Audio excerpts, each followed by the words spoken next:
30 second, आधा minute में game खत्म कर देगा। एक बार आओ ना, आमने सामने आओ, देखो बीजेपी में क्या ताकत है, देख लो।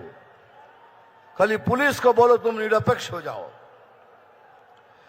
আমি কথা দিচ্ছি আমার সমস্ত আদিবাসী আমার ভাই বোনদের, আমরা যদি আসি আপনাদের সব কষ্ট দূর হবে।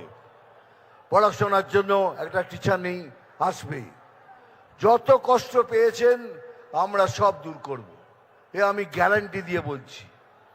যে আলু চাষি কষ্ট পাচ্ছেন, কথা দিচ্ছি এখানে যেদিন আমরা সরকারে আসব প্রথম কাজ আপনাদের জন্য করব, আলু চাষিদের জন্য করব। আর ভাই সত্যি আমি বাতেলা বাতেলা দিই না, আমি যা বলি স্ট্রেট কাট বলি। আর একটা কথা আমার মনে পড়ছে এইমাত্র,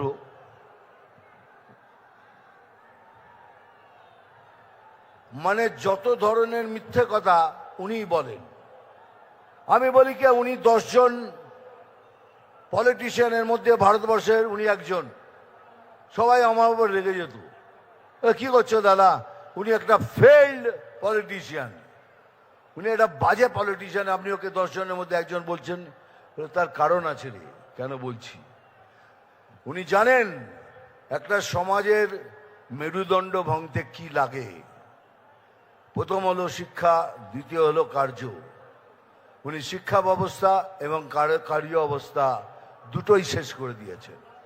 একটা সমাজকে ভাঙার জন্য এটাই দরকার। সেই জন্যই আমি বলেছিলাম 10 জনের মধ্যে একজনে উনি। দুনিয়াতে অনেক ধরনের চিফ মিনিস্টার দেখেছি, এই রকম চিফ মিনিস্টার দেখিনি যিনি কথায় কথায় মিথ্যে কথা বলেন।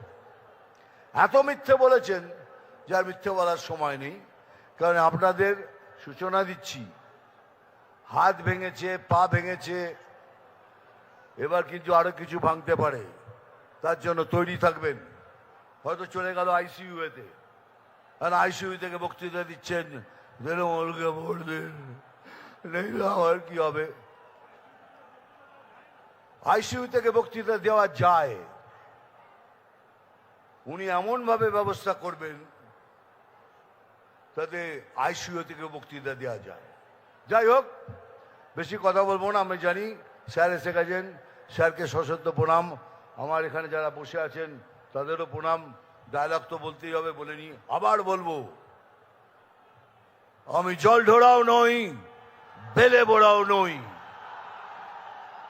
আমি জাত গোখরো। পরেরটা নিজেরা বসিয়ে নেবেন। আরে এটা এটা সিনেমার ডায়লগ, এটা মনোরঞ্জন করার জন্য বলি। মারবো এখানে,